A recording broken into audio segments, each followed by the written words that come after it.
A pleasant morning to everyone, especially to our dearest Professor Dr. Maria Agnes Piladia. I am Rose Pearl Peralta and I am your next reporter for this morning. So for my part, I'm going to discuss the common types of questions, the secondary data collection, and the data collection tools, which are the continuation of the topic under the data collection. A while back, Mr. Rivera had mentioned the different data collection techniques. So now let's proceed to the common types of questions used in research.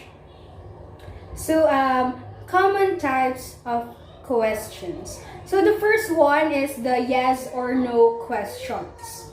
The yes or no question is the simple yes question that can be included on a form because obviously these are the items that are answerable by yes or no.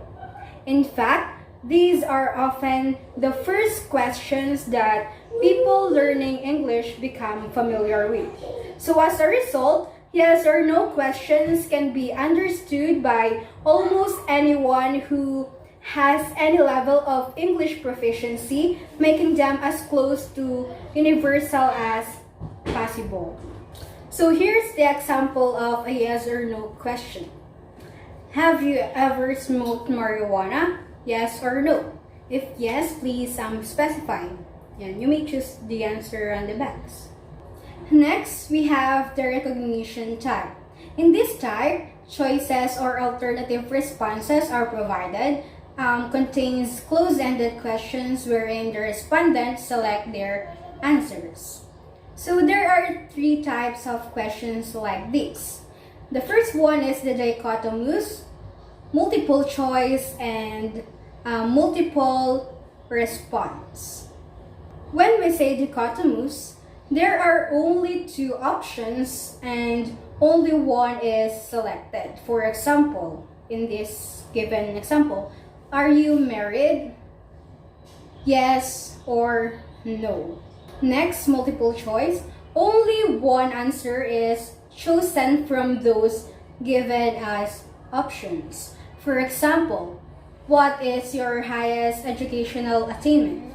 Please put a check mark before your answer. So, elementary graduate, high school graduate, or college graduate. And the last is the multiple response. Two or more options may be chosen. For example, why do you use toothpaste in brushing your teeth? Place check marks before your choice. It can be it prevents tooth decay, it freshens breath, it is soothing to the mouth, it is cheap, or it is imported. Next, the completion type. Respondents fill in the blanks with necessary information. Contains open-ended questions as well. So the completion test may be defined as a series of sentences in which certain important words or phrases have been omitted and blanks submitted for the student to fill in. So a sentence may contain a simple blank or it may contain two or more blanks.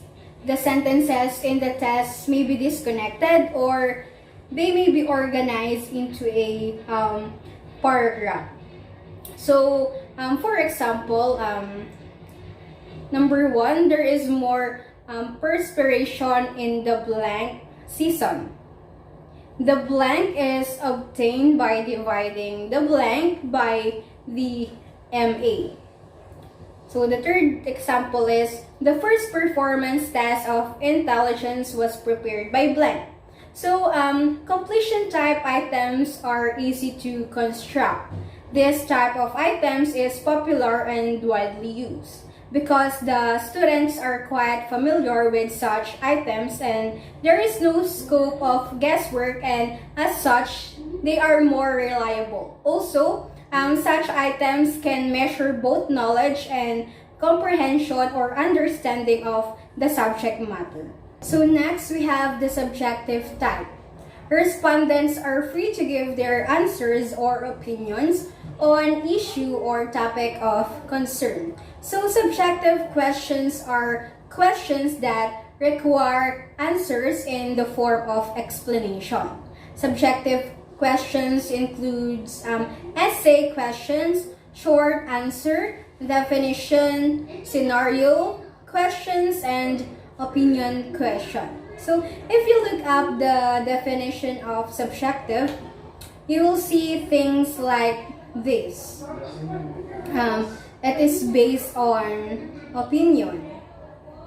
It involves personal feelings, dependent on conditions of mind, and non-specific. So by creating a test with subjective questions, the teacher is setting himself or herself up for hours of grading. Think about it. If your government teacher asks 3 short answer questions, you must write 3 paragraphs or so worth of answers. Teachers who ask subjective questions must care about whether you are gaining a deep understanding.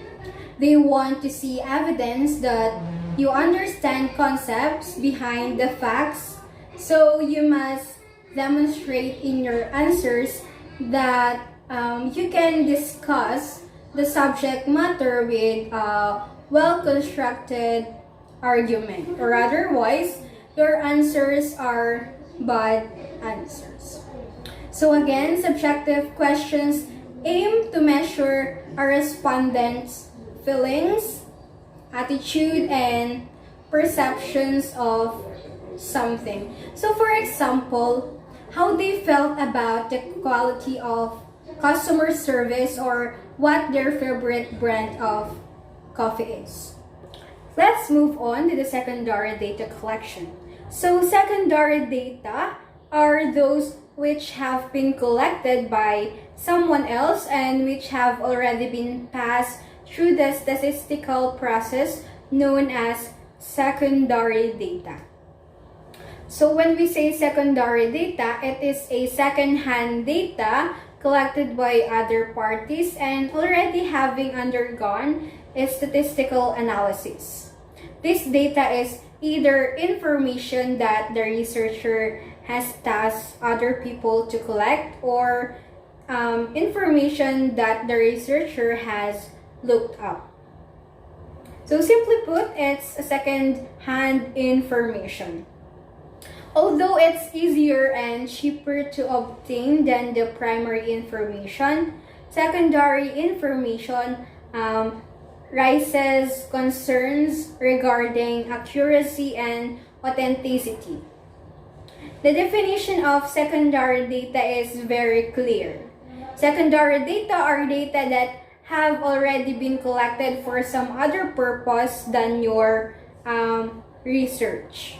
Some students misunderstand it a bit when it comes to the use of secondary data for their research. The first question that they might ask, why should we use data that have been collected by someone else or some completely different purpose? Well, the idea is that data or a data collection is an expense. It is a sort of expensive to collect the data. So let's say that what if you don't have the time or resources to collect data from the population you want to study? Instead of collecting your own data, you can use secondary data that other researchers already collected. Unlike in primary data collection, there are no specific collection methods. Instead, since the information has already been collected, the researcher consults various data sources. Secondary data sources for published data includes government publications like parliamentary publications, legislations, policy documents, discussion documents, statistics, and reports. It can be also government publication or the documents issued, published, or financed by local, state, federal, or international government agency. Websites, public records, historical and statistical documents, business documents, technical and trade journals, or podcasts. So secondary data sources for unpublished data includes diaries, letters, unpublished biographies. So with this data, you can do your own analysis to answer new research questions that weren't addressed by the original study. Let us now proceed to the data collection tools. Now that we've explained the various techniques, let's narrow our focus even further by looking at some specific tools. For example, we mentioned interviews as a technique, but we can further break that down into different interview types or tools. So the first one is the word association. When we say word association, it is a method of testing respondents' opinions and perceptions by giving them a word or phrase and requesting that they respond with the first word that comes into their mind or head when they hear or see it. The researcher gives the respondent a set of words and asks them what comes to mind when they hear each word. Simultaneous words or phrases are presented one at a time to participants who are asked to respond with the first word or phrase that comes to their minds. So, for example, what is the first thing that comes to your mind when I say Justin Bieber? Or what is the first thing that comes to your mind when I say the word baby? The exercise yields spontaneous images and associations of subjects such as products or brands. In the conventional face-to-face setting, it may be conducted verbally, in which case it serves also as a good warm-up exercise. Next, we have the sentence completion. Researchers use sentence completion to understand what kind of ideas the respondent has. This tool involves giving an incomplete sentence and seeing how the interviewee finishes it.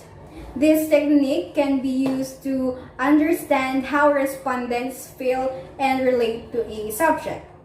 The sentences are prepared in advance, and once the respondents complete their sentences, the results are shared and discussed. Some examples of sentence completion are as follows. So, the thought of having a baby made me feel blank. I would describe a perfect mother as one who blank, and that, so on and so forth. Next, role playing. Respondents are presented with an imaginary situation and asked how they would act or react if it was real. Participants are asked to assume a role pertaining to a product or a situation and to act it out with other participants who assume different roles. As they perform, they project their feelings and behaviors into the role. Considering that this exercise can be time-consuming, role plays are usually conducted in extended focus groups. If the roles are to be enacted, then a venue such as a research facility is required. If the roles are not to be enacted and the research is conducted online, a descriptive of the role may suffice. For instance, like, if you were a CEO, what would you do to improve customer satisfaction? Or if your child failed a school examination, what would you say to her? Next, in-person surveys.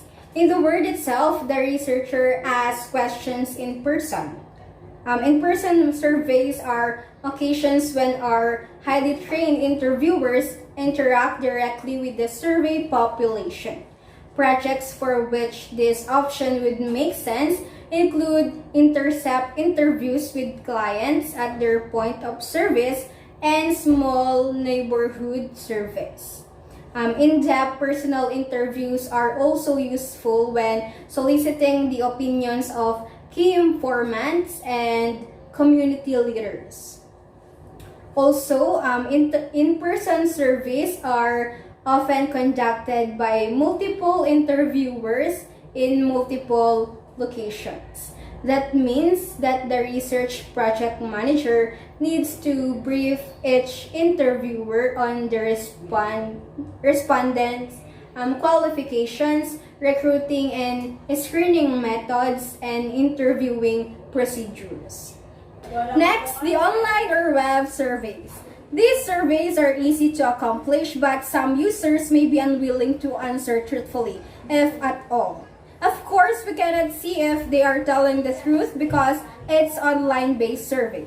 Online survey or internet survey is one of the most popular data collection sources where a set of survey questions is sent out to a target sample and the members of this sample can respond to the questions over the World Wide Web. So respondents receive online surveys via various mediums such as email, embedded over website, social media, and etc. So here is the example of a online or web survey.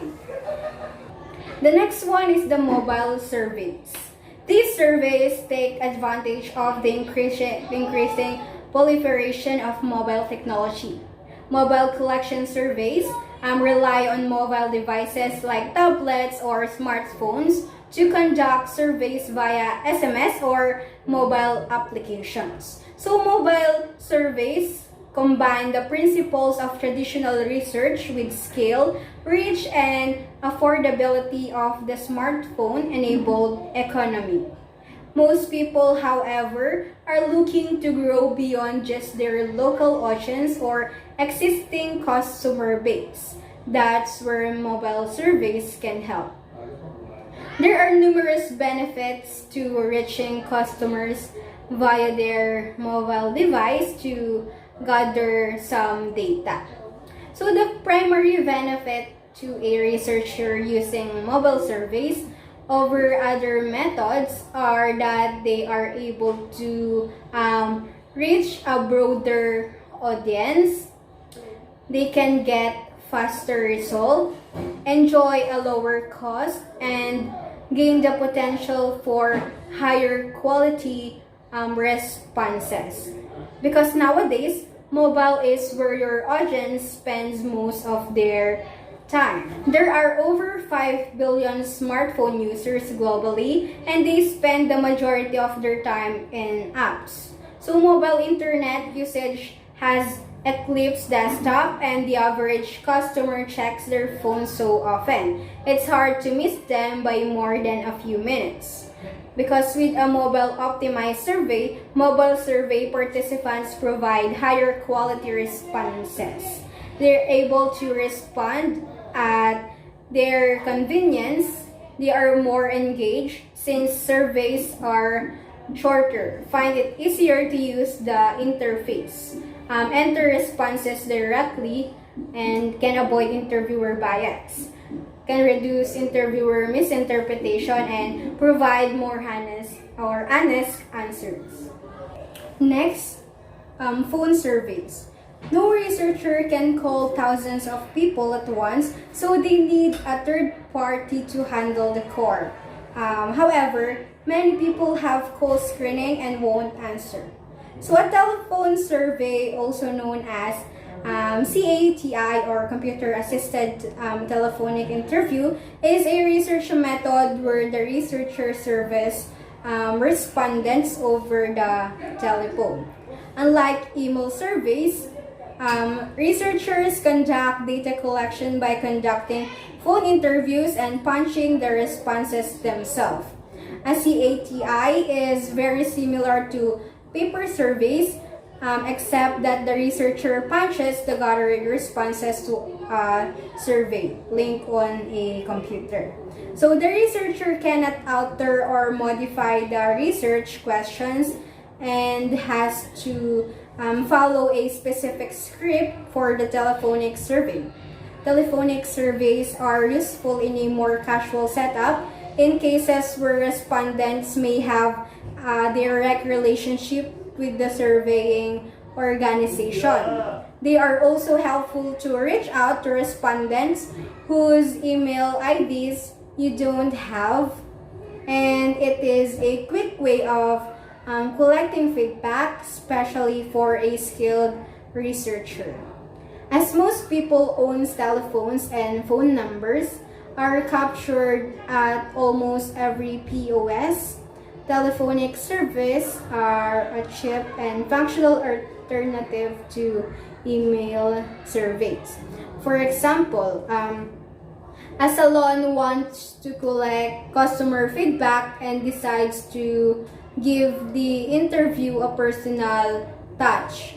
Instead of sending out survey emails that most customers won't acknowledge, it chooses to conduct telephonic interviews. The salon can call every customer they have and have a meaningful discussion, especially stressing on the open-ended questions to gather the maximum data. So for the last data collection tool, we have the observation. Sometimes the simplest method is the best. Researchers who make direct observations collect data quickly and easily, with little intrusion or third-party bias. Naturally, it's only effective in small-scale situations. So observation, as the name implies, is a way of collecting data through observing. This data collection method is classified as a participatory study because the researcher has to immerse herself in the setting where her respondents are while taking notes and recording. Observation data collection method may involve watching, listening, reading, touching, and recording behavior and characteristics of phenomena. Observation as a data collection method can be structured or unstructured. In structured or systematic observation, data collection is conducted using specific variables and according to predefined schedule, while unstructured observation, on the other hand, is conducted in an open and free manner in a sense that there would be no predetermined variables or objectives. So the advantages of observation data method collection method include direct access to research phenomena, high levels of flexibility in terms of application and generating a permanent record of phenomena to be referred to later. At the same time, this method is disadvantaged with longer time requirements, high levels of observer bias, and impact of observer on primary data, in a way that a presence of observer may influence the behavior of sample group elements. So it is important to note that observation data collection method may be associated with certain ethical issues. As it is discussed further below in greater details, fully informed consent of research participants is one of the basic ethical considerations to be adhered to by researchers. At the same time, the behavior of sample groups members may change with negative implications on the level of research validity if they are notified about the presence of the observer. So the delicate matter needs to be addressed by consulting with dissertation supervisor and commencing the primary data collection process only after ethical aspects of the issue have been approved by the supervisor. So that would be all for my topic. Thank you for listening. God bless everyone.